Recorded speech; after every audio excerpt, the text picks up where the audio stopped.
ఆచి చికెన్ మసాలా. కోనసీమ జిల్లాలో ఆయన సీనియర్ ఎంపీ గత అసెంబ్లీ ఎన్నికల్లో కోనసీమ రైల్వే లైన్ పూర్తి చేస్తానని ప్రజలకు గట్టి హామీ ఇచ్చారు. కానీ ఎన్నికల హామీ అమలు విషయంలో ఆ ఎంపీకి చుక్కెదురవుతోందా? సీఎం చంద్రబాబు సైతం స్పష్టమైన హామీ ఇవ్వకపోవడంతో ఆ నేత ఒంటరి పోరాటమే చేయాల్సిన పరిస్థితి ఏర్పడిందా? రాజకీయ వారసుడిగా పార్లమెంటులోకి అడుగుపెట్టిన యువ నేతకు వచ్చే ఎన్నికల్లో తగలబోతున్న షాక్ ఇప్పటి నుంచే కనిపిస్తోందా? ఇంతకీ ఎవరా ఎంపీ, ఏంటా రైల్వే లైన్ కథ?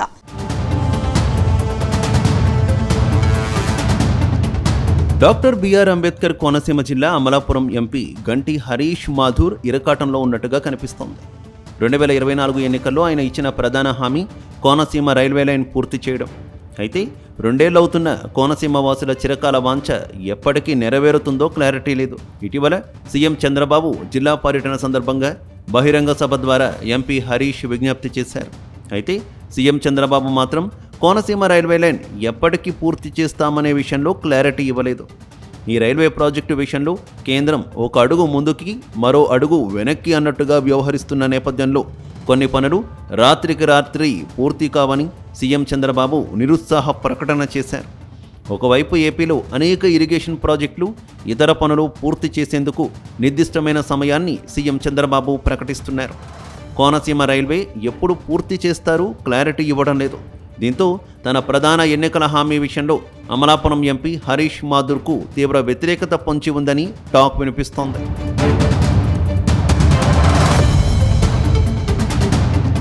గతంలో దివంగత లోక్సభ స్పీకర్ జీఎంసీ బాలయోగి ప్రత్యేక చొరవతో కాకినాడ నుంచి నరసాపురం వరకు 1999వ సంవత్సరంలో రైల్వే లైన్ పనులు ప్రారంభమయ్యాయి.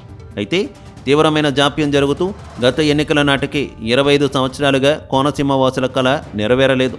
ఈ క్రమంలో జీఎంసీ బాలయోగి రాజకీయ వారసుడిగా హరీష్ మాథూర్ 2024 ఎన్నికల్లో రెండోసారి అమలాపురం ఎంపీగా పోటీ చేశారు. కూటమి బలంతో పాటు తండ్రి ఆశయాన్ని కుమారుడు నెరవేరుస్తాడు అనే పాజిటివ్ ఒపీనియన్ హరీష్కు కలిసి వచ్చింది. అయితే 2 ఏళ్లు గడుస్తున్న అవాంతరాలు పరిష్కారం కాక కోటిపల్లి నుంచి నరసాపురం రైల్వే లైన్ పూర్తి ఇంకా కలగానే ఉందని జనం చర్చించుకుంటున్నారు.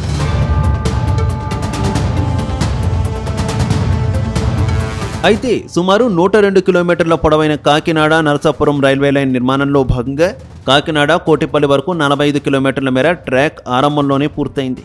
కోటిపల్లి నుంచి నరసాపురం వరకు 57 కిలోమీటర్ల మేర కొత్తగా రైల్వే ట్రాక్ నిర్మాణంతో పాటు గౌతమి, వశిష్ఠ, వైనతేయ నదులపై రైల్వే బ్రిడ్జిలు నిర్మించాల్సి ఉంది.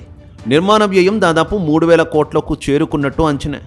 ఇప్పటికే గోదావరి నది పాయలపై పిల్లర్స్ మాత్రమే పూర్తయి మొండిగోడర్లా దర్శనమిస్తున్నాయి.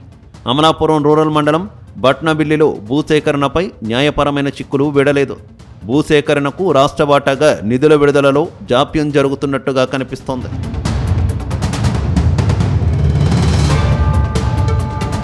ఇదిలా ఉంటే ఏపీలో కూటమి ప్రభుత్వానికి అన్ని విధాలుగా సహకారం అందిస్తున్న కేంద్రం కోనసీమ రైల్వే లైన్ విషయంలో మాత్రం పాజిటివ్గా లేదా అనే సందేహాలు వినిపిస్తున్నాయి. సీఎం చంద్రబాబు సైతం వేచి చూద్దాం అనే ధోరణితోనే మాట్లాడడంతో అమలాపురం ఎంపీ హరీష్ మాథూర్ పైనే ఇప్పుడు భారం పడిందనే చర్చ జరుగుతోంది.